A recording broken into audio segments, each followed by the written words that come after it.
साथियों नमस्कार। साथियों, हम जैसा कि जानते हैं प्रधानमंत्री मोदी ने कल पूरे देश से आह्वान किया कि हमें लगभग 1 साल तक सोना नहीं खरीदना है, कम से कम पेट्रोल यूज़ करना है, ई व्हीकल यूज़ करना है, वर्क फ्रॉम होम कल्चर को अपनाना है, साथ ही खाने वाला तेल भी हो सके तो कम यूज़ करना है, केमिकल फर्टिलाइज़र कम यूज़ करने हैं। इस तरह की बातें कह करके प्रधानमंत्री मोदी जी किस तरफ इशारा कर रहे हैं?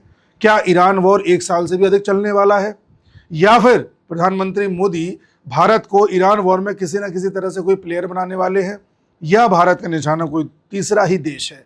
आखिर ये पूरी स्ट्रेटेजी क्या है, आज इस वीडियो में मैं सब कुछ समझाऊंगा।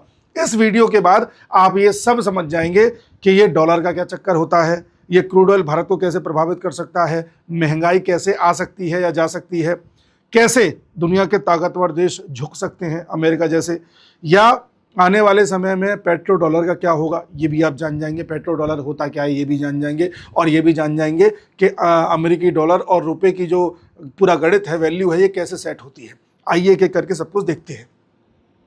ये सब तो मैंने आपको बता दिया कि वर्क फ्रॉम होम करें, पेट्रोल बचाएं, पब्लिक ट्रांसपोर्ट को यूज़ करें, 1 साल तक सोना ना खरीदें।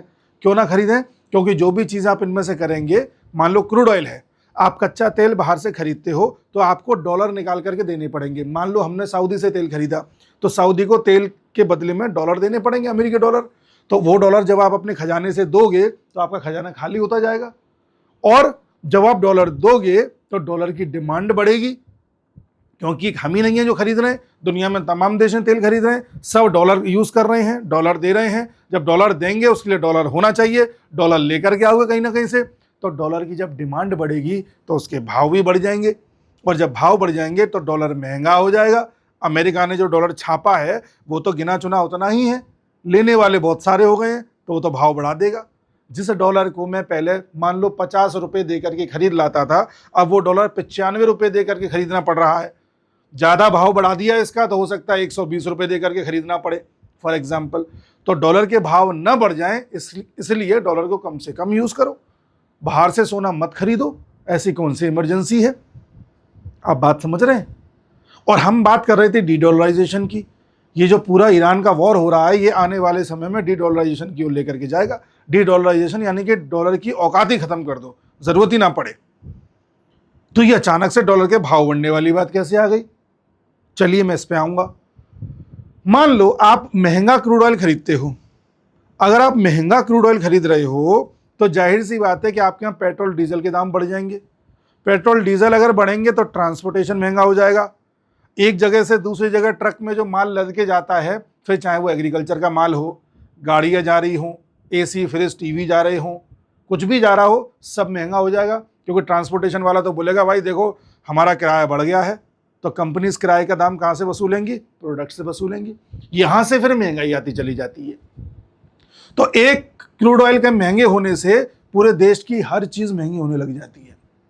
और आप अभी जान के हैरान होंगे कि हमारी जितनी भी यहाँ रिफाइनरीज हैं या क्रूड ऑयल की कंपनीज हैं जो उसे रिफाइन करती हैं, वो लगभग 30,000 करोड़ रुपए का नुकसान हर महीने झेल रही हैं। मार्च अप्रैल में 2 महीने में 60,000 करोड़ का नुकसान झेल चुकी हैं। क्यों? क्योंकि पेट्रोल और डीजल के दाम स्थिर बने रहे। अच्छा, आप कहेंगे केमिकल फर्टिलाइजर क्या क्या इसमें सिस्टम है? केमिकल फर्टिलाइजर भी जनरली हम बाहर से इंपोर्ट करते हैं, वो क्रूड ऑयल के जरिए भी बनाए जा सकते हैं।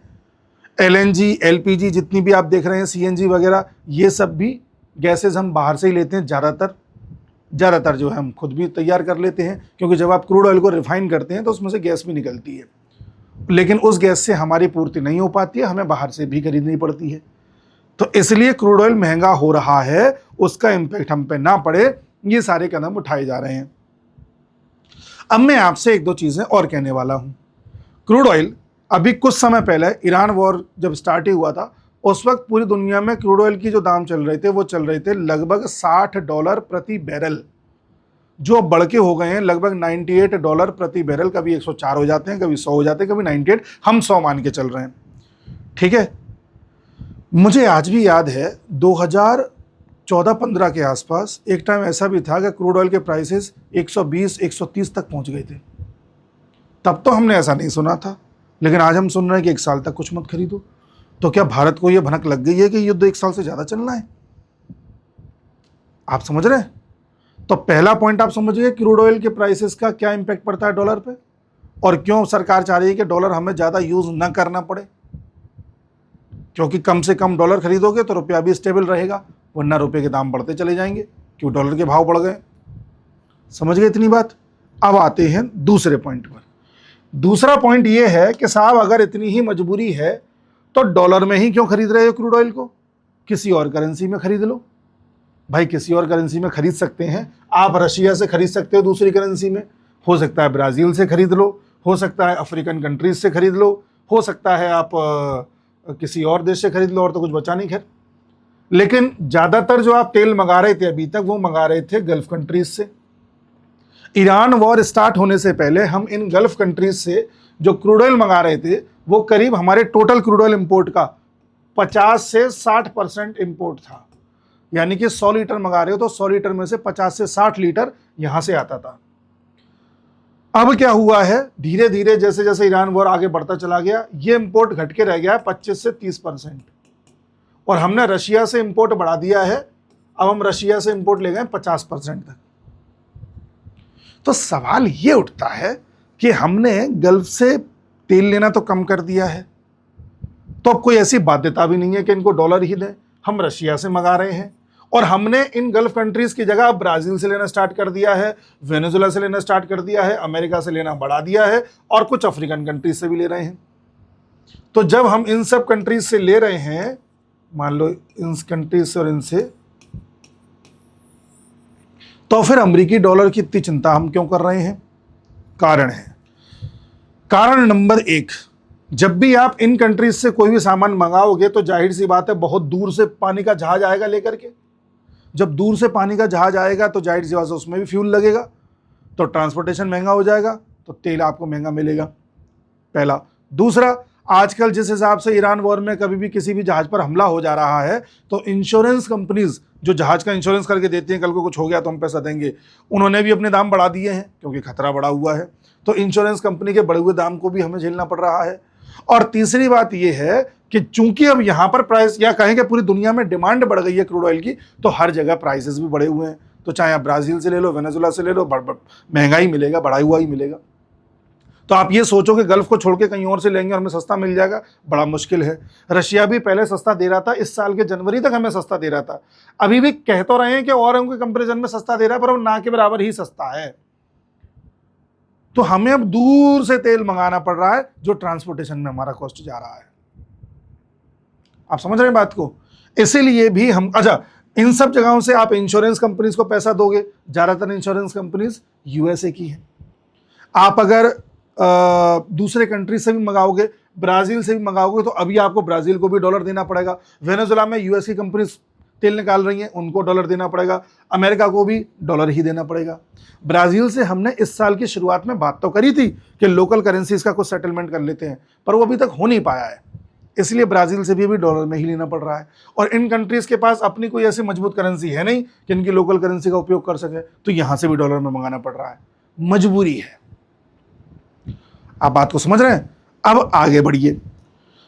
सवाल ये उठता है कि चलो ठीक है, बोझ पड़ रहा है, मान लिया, लेकिन ये भारत इतना एग्रेसिव होकर के कह रहा है कि 1 साल तक सोना मत खरीदो, 1 साल तक ये मत करो, वो मत करो, सारी चीजें।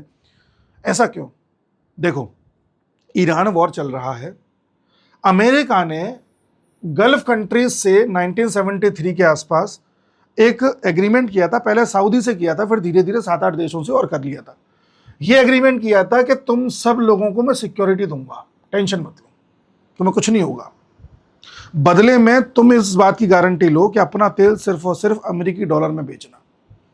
तो वो जो अमेरिकी डॉलर में तुम बेचोगे उसे पेट्रो डॉलर बोला जाएगा। इससे अमेरिका ने अपने डॉलर की धमक पूरी दुनिया में बना ली, जो पहले गोल्ड के माध्यम से बनाई हुई थी, अब फिर उसने पेट्रोलियम पर स्विच कर दिया था। ये सब मैं पहले पिछले वीडियो में बता चुका हूं, मैं बार बार एक ही चीज को रिपीट नहीं करूंगा, बट समराइज कर दे रहा हूं कि अमेरिका ने जो इनको मजबूर किया था कि सिर्फ डॉलर में ही बेचोगे, वो मजबूरी आज भी फॉलो हो रही है। लेकिन इन देशों का अमेरिका से मन उठ गया है, क्योंकि जिस हिसाब से ईरान इनको रेल रहा है, उस हिसाब से जिस हिसाब से ईरान इनको पीट रहा है, उस हिसाब से इन्हें समझ में आ गया कि अमेरिका तो हमें बचा नहीं पा रहा, और इसीलिए अब ये भी चाह रहे हैं कि पेट्रो डॉलर का सिस्टम खत्म हो और हमें फ्री कर दिया जाए, हम किसी भी करेंसी में बेचें। उस ओर अब ये आगे बढ़ रहे हैं। उस ओर बढ़ने के लिए अब बहुत ज़रूरी है कि धीरे धीरे इन देशों को और पुश किया जाए, इनको और ज़्यादा ये एहसास दिलाया जाए कि तुम दूसरी करेंसीज पे आओ, हम सब खड़े हैं। हम सब में मतलब बड़े बड़े देश खड़े हैं, भारत खड़ा है, चाइना खड़ा है, और रशिया तो खैर अपना लेके चल ही रहा है। अगर इन देशों को ये विश्वास दिला दिया जाए कि हम खुद डॉलर छोड़ रहे हैं, लो तुम भी छोड़ो, तो ये और जल्दी हो सकता है पेट्रो डॉलर छोड़ने की दिशा में आगे बढ़े। और जिस दिन इन देशों ने ये फैसला कर लिया कि हम पेट्रो डॉलर में ही बेचेंगे, जरूरी नहीं है अब हमें नहीं चाहिए अमेरिका की सिक्योरिटी, उस दिन अमेरिकी डॉलर धड़ाम। समझ रहे हैं आप? हाल ही में कुछ समय पहले यूएई ने कहा था कि हम ओपेक से बाहर आ रहे हैं। ठीक है, ऐसी ऑर्गेनाइजेशन जो पेट्रोलियम का एक्सपोर्ट करती हैं, उन्होंने एक संगठन बना रखा था कुछ देशों ने, और इस संगठन में यह था कि हम सब मिल करके जब लगेगा प्राइस बढ़ाने हैं तेल के, हम सब एक साथ बढ़ाएंगे, हम सब एक साथ गिरा देंगे। जब हमें लगेगा तेल ज़्यादा पैदा कर रहे हैं हम, तो तेल का उत्पादन रोक देंगे। जब लगेगा तेल कम हो गया तो बढ़ा देंगे। सब मिलके कर रहे थे। उस ग्रुप से यूएई बाहर आ गया है। मतलब अब यूएई अपना तेल चाहे $1 में बेचे, चाहे $100 में बेचे, कोई उससे कहने वाला नहीं है। और मैं आपको लंबे समय से बता रहा हूं कि भारत और यूएई जुगलबंदी कर रहे हैं, एक साथ मिलकर के खेल खेलने के मूड में है। शुरुआत यूएई ने करी, भारत ने हिंट दे दी कि हम जरूरी नहीं है कि डॉलर में ही खरीदें, देख लो। तो अब सऊदी को भी बल मिलेगा कि जब भारत डॉलर में बाध्यता नहीं कर रहा, तो फिर हम भी अगर अपनी करेंसी में बेचें या किसी और करेंसी में बेचें, तो भारत जैसा बड़ा खरीदार तो है ही, हमें नुकसान क्या है? कुछ नहीं है। और भारत और यूएई मिलकर के डिफेंस एग्रीमेंट भी कर रहे हैं। भारत यूएई मिलकर के एक जैसे वेपन्स भी खरीद रहे हैं, फिर चाहे वो S-400 हो, फिर चाहे वो रफाइल हो, फिर चाहे भारत से आकाश तीर खरीदना हो। यूएई और भारत डिफेंस में भी एक तरीके से पैरेलल चलते दिखाई दे रहे हैं। तो सऊदी सोच रहा है, तो कल को अगर मेरे को कोई आफत आएगी भी, तो भारत यूएई दोनों मिलकर के मुझे बचा लेंगे। और मार्केट के तौर पे पूरा भारत मेरे लिए है ही, तो मैं अमेरिका के पीछे बंधा रहा हूँ, उसकी ज़रूरी क्या है? एक काम करता हूँ, अमेरिका से सेटलमेंट करता हूँ कुछ। तो ये हमने उनको दिखाया है कि हम ग्राहक हैं, 150 करोड़, देख लो हम तैयार हैं, तो तुम भी सोच लो।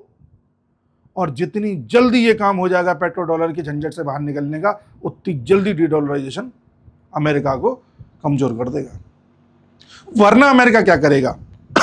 अमेरिका इस युद्ध को खींचता ही रहेगा, क्योंकि जितना लंबा युद्ध चलेगा तेल के दाम उतने ही ज़्यादा बढ़ेंगे, और डॉलर में खरीदना है तो डॉलर की उतनी मांग बढ़ेगी, डॉलर को मजबूत करता चला जाएगा अमेरिका। और दुनिया लगी है कमजोर करने में, फिर चाहे रशिया हो, चाइना हो या भारत हो। आप कहानी समझ गए? अब आइए कहानी के पार्ट 2 में, सोने पे आइए। सोने पे, सोना। अचानक मोदी जी कहते हैं कि 1 साल तक कोई सोना मत खरीदना। बहुत ऐसी कोई सोने कोई ऐसी चीज़ नहीं है कि नहीं हो तो आप जी नहीं पाओगे, 1 साल तक अवॉइड करो।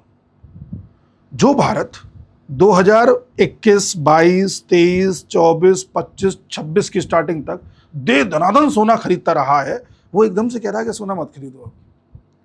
ऐसा क्यों? और चांदी भी खरीदा है भारत ने, और भारत नहीं, चाइना ने भी खरीदा है, रशिया ने भी खरीदा है, और एकदम से रुक गए। कारण क्या है? सुनिए, थोड़ा सा बैकग्राउंड में ले जाऊंगा। अमेरिका ने डॉलर की जो धमक बनाई है, वो अब तो पेट्रो डॉलर के माध्यम से बनाई है, लेकिन इससे पहले 1973 से पहले अमेरिका ने जो अपने डॉलर की धमक दुनिया में बनाई हुई थी, वो बनाई हुई थी गोल्ड से। 1944 में कॉन्फ्रेंस हो रही थी, ब्रेटन वुड कॉन्फ्रेंस। उसमें यह तय हो रहा था कि पूरी दुनिया में कोई एक करेंसी ऐसी तय करी जाए जिससे व्यापार करें तो सबके लिए आसानी रहे, वरना अलग अलग करेंसी में करेंगे तो बड़ा मुश्किल होगा कन्वर्जन। अमेरिका ने कहा कि देखो भाई दुनिया वालों, मेरे पास दुनिया का सबसे ज़्यादा सोने का भंडार है, और सोने पर हम एक एक्सचेंज रेट रख देते हैं, यानी जितना मेरे पास भंडार है उस हिसाब से मैं डॉलर छाप लेता हूँ, और हम डॉलर को ऐसी करेंसी बना देते हैं कि उसी से सब खरीदेंगे और बेचेंगे, और मैं फिक्स कर देता हूं कि इतने डॉलर में इतना सोना आएगा। जो भी रेट फिक्स किया हो, मुझे याद नहीं आ रहा, कुछ 10 ग्राम सोने का कुछ रेट फिक्स किया था। सबने कहा कि हाँ भाई चलो ठीक है। इसका मतलब क्या था?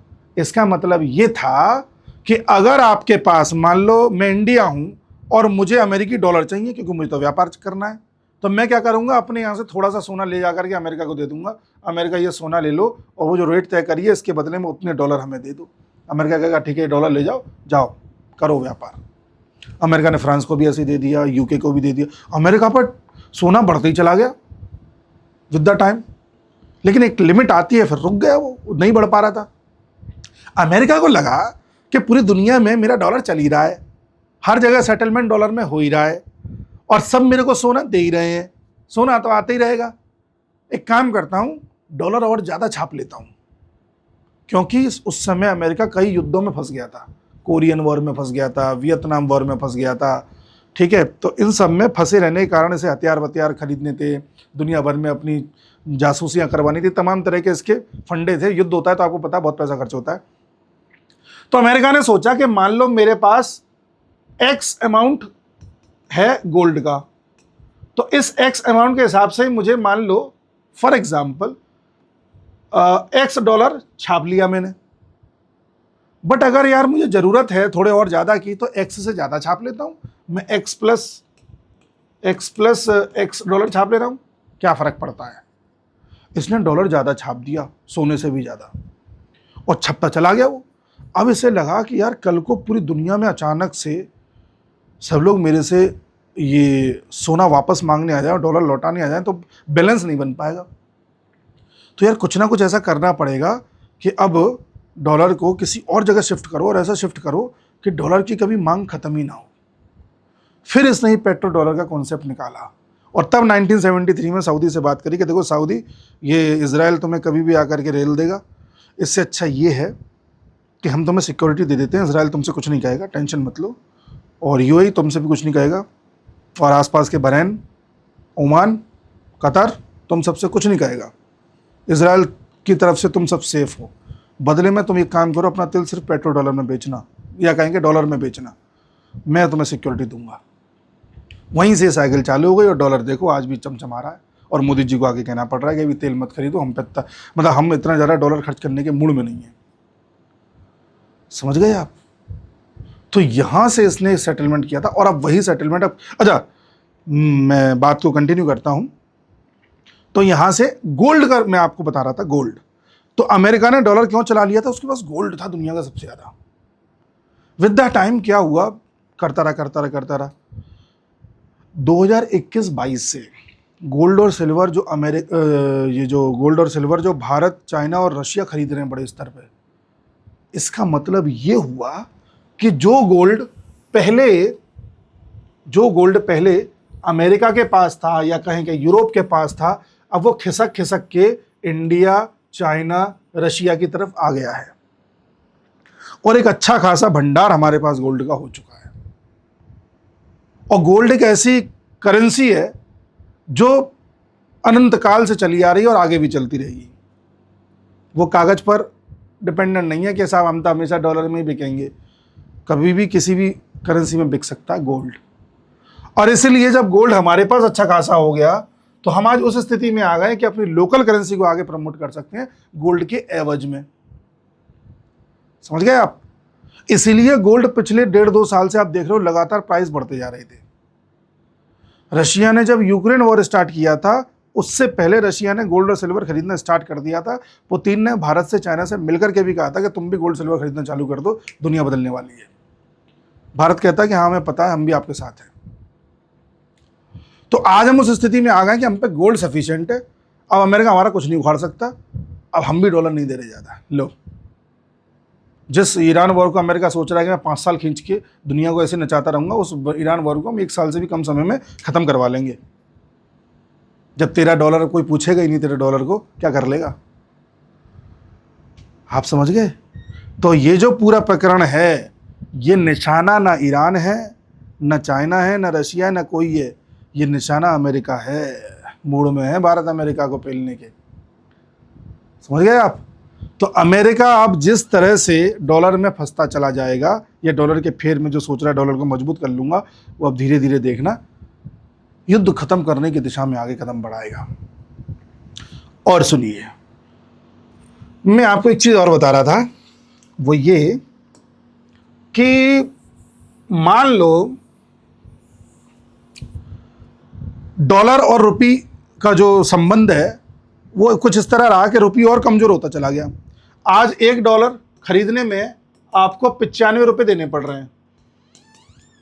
मान लो ये 100 रुपये तक पहुंच गया, मान लो फॉर एग्जाम्पल, तो क्या हमारे पास कुछ ऐसी व्यवस्था है कि हम इसे कंट्रोल कर सकते हैं? जी हाँ, हम कंट्रोल कर सकते हैं। हमारे पास कुछ व्यवस्थाएं हैं जिनमें से व्यवस्था नंबर 1 है, देखिए मैं आपको पहले समझाता हूं। देखिए व्यवस्था नंबर 1 है कि हमारी आरबीआई कुछ इंटरवेंशन करे। आरबीआई कैसे इंटरवेंशन कर सकती है? आरबीआई रेपो रेट बढ़ा दे। रेपो रेट का मतलब वो इंटरेस्ट रेट जिससे आरबीआई अन्य बैंकों को कर्ज देती है। अब मान लो कोई बैंक है एसबीआई, इसे कर्ज चाहिए आरबीआई से, तो कर्ज तो ले लेगा एसबीआई, लेकिन बदले में कुछ इंटरेस्ट ब्याज देनी पड़ेगी। तो वो ब्याज जब बढ़ जाती है तो उसे कहते हैं रेपो रेट बढ़ जाना। वो जो ब्याज एसबीआई आरबीआई को देगी इसे रेपो रेट कहते हैं। अब जब ज़्यादा ब्याज एसबीआई को देनी पड़ रही है तो एसबीआई अन्य लोगों को जो लोन देती है उस पर भी ब्याज बढ़ा देगी। मैं एसबीआई से लोन लेने गया 100 रुपये का, एसबीआई ने कहा हम आपको 100 रुपये तो दे रहे हैं, बदले में आपको 108 रुपये देने पड़ेंगे हमें। मैं अगली बार गया, वो कहता 100 रुपये तो दे रहे हैं, बदले में आपको 110 रुपये लौटाने पड़ेंगे। हमने कहा 2 रुपये क्यों बढ़ा दिए? बोले क्योंकि 2 रुपये हमें एक्स्ट्रा ऊपर देने पड़ रहे हैं आरबीआई को, तो लोन महंगा हो गया। लेकिन एसबीआई एक चीज़ और कह रहा है मेरे से, एसबीआई कह रहा है कि देखो लोन तो महंगा दे रहा हूँ, लेकिन अगर तुम एफडी करा लोगे, यानी कुछ पैसे मेरी बैंक में जमा कर दोगे 5 साल के लिए, तो उस पर मैं तुम्हें अच्छा इंटरेस्ट दे दूंगा। तुम 100 रुपये जमा करोगे तो 5 साल बाद मैं तुम्हें 113 रुपये लौटा दूंगा। तो मैंने कहा अच्छा एक काम करता हूँ, लोन लेने की वजह पैसा जमा कर देता हूँ। तो बैंक में पैसा ज़्यादा जमा होने लग जाता है, बैंकों के पास पैसा बढ़ जाता है। और जब बैंकों के पास पैसा ज़्यादा जमा होने लग जाएगा, लोगों को लगेगा कि यार एफडी कराने से ज़्यादा पैसा बाद में मिल रहा है, तो लोग ज़्यादा से ज़्यादा रुपया लेकर के हमारी बैंक में डालेंगे। हो सकता है बाहर के लोग भी रुपया लेकर के हमारी बैंक में डालें, तो डिमांड किसकी बढ़ेगी? रुपये की। और जब रुपये की डिमांड बढ़ेगी तो रुपया मजबूत हो जाएगा। ठीक है, एक तरीका ये है रेपो रेट वाला। इससे मैं आपकी एक चीज और लिंक कर देता हूं, ध्यान से सुनिएगा। यह है कि अगर आपको कभी हिंट पकड़नी हो कि अमेरिका डॉलर को लेकर के कहां जा रहा है, क्या कर रहा है, डॉलर क्या है क्या नहीं है, तो जैसे हमारे यहां आरबीआई है, अमेरिका में फेडरल बैंक होती है। अगर फेडरल बैंक अपने इंटरेस्ट रेट बढ़ा देता है आरबीआई की तरह, तो समझ जाना कि अमेरिका का डॉलर कमजोर होने लगा है। अब अमेरिका वही खेल कर रहा है जो आरबीआई हमारे करने वाला था, और लोगों को आकर्षित कर रहा है कि ज़्यादा से ज़्यादा डॉलर लेके आओ और हमारी बैंक में डालो, हम तुम्हें अच्छा इंटरेस्ट देंगे। और जब लोग ज़्यादा से ज़्यादा डॉलर ले जाके अमेरिका में जमा करने लगेंगे तो लोगों को डॉलर चाहिए होगा। तो डॉलर चाहिए का मतलब डिमांड बढ़ गई, तभी तो जमा करेंगे। लेकिन मैंने जो डेटा निकाल के देखा उसमें मुझे पता चला कि अमेरिका ने पिछले कुछ महीनों में अपने इंटरेस्ट रेट बढ़ाए ही नहीं है, वहीं के वहीं रखे हुए हैं। यानी अमेरिका को अभी नहीं लग रहा कि उसका डॉलर कमजोर हो रहा है या मजबूत हो रहा है, दोनों में से कुछ नहीं लग रहा उसे। तो यहां से मेरा दिमाग और खटका। मैंने कहा यार ऐसी कोई हड़बड़ी भी नहीं है, लेकिन ये मोदी जी ऐसा क्यों कह रहे हैं एकदम से?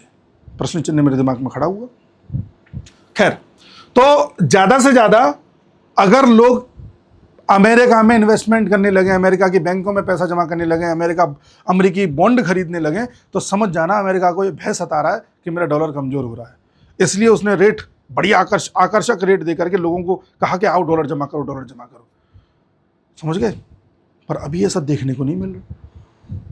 देखते हैं। तो मैंने आपको एक आइडिया दिया है। क्या कभी आप अखबार में न्यूज़ पे ये देखें कि अमेरिका ने अपने इंटरेस्ट रेट बढ़ाए, समझ जाओ डॉलर कमजोर होने वाला, डर लग गया उसे।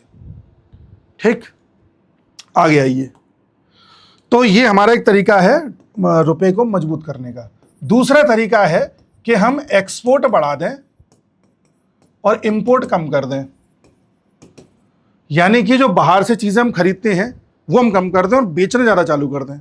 अब हमने एक टीवी बनाई और टीवी बना करके मान लो बेच दी किसी दूसरे देश को। मान लो हमने बेच दी, किसको बेच रहे हैं हम, किसको, थाईलैंड को बेच दी टीवी। तो थाईलैंड ने हमको कुछ पैसे दिए, तो हमारे पास बाहर का पैसा आया। अच्छा आना चाहिए, फॉरेक्स कहते हैं इसे, फॉरेन एक्सचेंज रिजर्व बढ़ा हम पे, तो अच्छा है हम एक्सपोर्ट करें। लेकिन अगर हम कोई चीज़ बाहर से खरीद रहे हैं, हमने लैपटॉप खरीदा, हमने पैसे दे दिए और लैपटॉप खरीद लिया, तो हमारी जेब से गए और इंडिया से बाहर चले गए। हमें यही रोकना है। अब मोदी जी ने जो कहा 1 साल तक के लिए, वो यही कहा है कि स्वदेशी चीज़ें अपनाएं। तीसरा तरीका होता है जो रुपए को मजबूत करने का है कि आरबीआई ये कह दे कि हम डॉलर बेच रहे हैं, आ जाओ जिसको खरीदना है डॉलर बेच रहे हैं, साहब हम डॉलर बेच रहे हैं, लो डॉलर ये ले जाओ, रुपए दे दो बदले में। तो डॉलर बेचोगे तो आपने अपने देश से डॉलर निकाल करके दुनिया में डाल दिया, मार्केट में डाल दिया, तो डॉलर बढ़ गया मार्केट में, और जब बढ़ गया तो डॉलर की वैल्यू कम हो जाएगी और रुपया और डॉलर में रुपए मजबूत हो जाएंगे। समझे आप? दोबारा, डॉलर क्यों महंगा, डॉलर के भाव क्यों बढ़े हुए थे? क्योंकि डॉलर कम था दुनिया में और मांग बहुत ज़्यादा थी। हमने क्या किया, उसमें और डॉलर डाल के डॉलर बढ़ा दिया और मांग से सेटलमेंट करा दिया, तो डॉलर के दाम गिर गए। आप बाजार में गए, आपने देखा कि साहब प्याज बहुत कम है बाजार में, तो पता चला 1 किलो प्याज भी 100 रुपये की मिल रही है, क्योंकि कम है। आपने क्या किया, अपने गोदाम से प्याज निकाली, आपके जितने भी 8-10 गोदाम थे, प्याज निकाली और शहर में सप्लाई कर दी, तो शहर में प्याज बहुत ज़्यादा हो गई, दाम अपने आप गिर गए, उसकी औकात गिर गई, 10 रुपये किलो हो गई। तो वही है, तो हमारे यहाँ जो डॉलर रूपी प्याज है, हम उसे निकाल के मार्केट में डाल देंगे, बदले में रुपए ले लेंगे, तो डॉलर कमज़ोर, रुपया मजबूत, मतलब रुपए के सामने। ये एक तरीका है। चौथा तरीका हो सकता है कि हम अपने एनआरआई लोगों को स्कीम्स दें। एनआरआई लोगों से कहें, जितने भी भारतीय बाहर रह रहे हैं, हम कहें कि भाई देखो, जितने भी एनआरआई हमारी बैंकों में पैसा जमा करेंगे, हम उनको अच्छा इंटरेस्ट देंगे। जो एनआरआई, मान लो कोई आदमी भारत से जाकर के जर्मनी में नौकरी कर रहा है और वो जर्मनी की बैंक में पैसा जमा कर रहा था, उसे लगा कि जर्मनी की बैंक में पैसा जमा करने से मुझे उतना इंटरेस्ट नहीं मिल रहा जितना एसबीआई में जमा करने से मिल रहा है, तो वो एसबीआई में जमा कर देगा, तो बाहर का पैसा फिर भारत में आया, तो इससे फॉरेक्स बढ़ा, या कहें कि हमारे यहाँ पैसा बढ़ा, तो फिर हम मजबूत हो सकते हैं। ये कुछ मेन मैंने बताए, ऐसे और भी 2-4 छोटे मोटे तरीके और हैं जिससे आप मजबूत कर सकते हो अपने रुपए को, और डॉलर थोड़ा सा कमज़ोर कर सकते हो। तो ये चलते हैं, इन्हीं में अभी चल रहा है। अभी इतनी स्थिति नहीं आई है कि हमें एनआरआई से बोलना पड़े या हमें डॉलर बेचने पड़े, ऐसी कोई स्थिति नहीं आई है। और अभी देखा गया है कि ऐसा भी कुछ रेपो रेट में बहुत ज़्यादा उछाल नहीं देखने को मिला है। केवल हल्की सी जो गुजारिश करी है मोदी जी ने, वो ये कि इम्पोर्ट कम कर दो, हो सके तो अपने लोगों का प्रोडक्ट यूज़ करो। और जाहिर सी बात है, अगर ऐसा करोगे तो अपना स्वदेशी माल ज़्यादा बिकेगा, हमें डॉलर उतना खर्च नहीं करना पड़ेगा। तो ये सारी बात है। हाँ, ठीक है। अब सवाल ये उठता है कि भारत ने जो क्रूड ऑयल है, अप्रैल में फरवरी की तुलना में 85% मंगाया, यानी फरवरी में हमने 100 लीटर मंगाया था, तो अप्रैल में केवल 85 लीटर मंगाया। हमने कम कर दिया इंपोर्ट। क्यों? क्योंकि गल्फ में दिक्कत आ गई थी। लेकिन ये आंकड़ा अप्रैल का है, मुझे लगता है मई में बढ़ जाएगा। ये हम कहीं और से भी तो लेने लग गए हैं अब, तो कहीं और से का जो आंकड़ा है वो धीरे धीरे रिफ्लेक्ट होगा। अभी आया कहाँ है, तेल आएगा। ऐसे ही हमने देखा है कि वेनेजुएला, ब्राज़ील से हमने बहुत ज़्यादा तेल खरीदना स्टार्ट कर दिया है, और ये भी देखा है कि अफ्रीकन कंट्रीज से भी तेल खरीदना स्टार्ट कर दिया है। इसके अलावा में मान लो कभी यदा कदा ऐसा हो जाए कि हमारे पास तेल एकदम से आ ही नहीं पा रहा बाहर से, बावजूद उसके हमारे पास बाहर से कोई तेल नहीं आराम पे, फिर भी हमारे पास इतना रिजर्व है कि हम 60-70 दिन तक आराम से अपने देश को चला सकते हैं। मान लो वो भी रिजर्व खत्म हो गया, फिर हम पे स्ट्रेटेजिक पेट्रोलियम रिजर्व है जो 3-4 बड़े बड़े शहरों में है, जहाँ पर इमरजेंसी फ्यूल हमने स्टोर करके रखा हुआ है। कांग्रेस के काल तक ये भी नहीं था। कांग्रेस के काल तक स्ट्रेटेजिक रिजर्व थे ही नहीं, एक भी नहीं था, लेकिन अब है। तो वो तो इमरजेंसी है। उसके अलावा फ्यूल कहाँ होता है? टैंकर्स में होता है, जो भी आ रहे हैं रास्ते में हैं, बड़े बड़े पानी के जहाज, बड़े बड़े पेट्रोल पंप्स पर फ्यूल स्टोर होता है, रिफाइनरीज में फ्यूल स्टोर होता है। कई जगहों पर इस तरह से फ्यूल हमारा इतना होता है कि देश 60-70 दिन तक चल सके। बट हमें कोशिश करनी है कि हम भारत की सरकार द्वारा कहे गए इस कदम की जो है फॉलो करें। और कई लोग ये भी कह रहे हैं कि कहीं ऐसा तो नहीं है कि लॉकडाउन लग जाएगा। लॉकडाउन जैसी स्थिति अभी नहीं आई है, हम कोई पाकिस्तान नहीं है, तो इतना भी पैनिक क्रिएट करने की ज़रूरत नहीं है। कुछ लोगों को लग रहा है कहीं ऐसा तो नहीं है कि भारत पाकिस्तान को रेलने जा रहा हो, तो पाकिस्तान को रेलने के लिए हमें इतनी बड़ी तैयारी करने की ज़रूरत नहीं है, उसे तो हम वैसे ही देख लेते हैं, वो कोई बहुत बड़ी चीज़ नहीं है हमारे लिए। बट अगर ऐसा कुछ होगा भी या कुछ चांसेस भी होंगे तो उस पर डिस्कशन नहीं करें तो ज़्यादा अच्छा है, क्योंकि वो फिर नेशनल इंटरेस्ट में आ जाता है। बाकी आप समझ चुके, मैंने पूरे वीडियो के माध्यम से आपको जो बताया, उम्मीद है मैं अपना मैसेज कन्वे कर पाया हूँगा। और बाकी आप लोगों से एक ही दरख्वास्त है कि अगर आपको वीडियो सही लगा हो तो एक बार चैनल को सब्सक्राइब अवश्य करें। मिलता हूँ अगले वीडियो में, तब तक के लिए नमस्कार।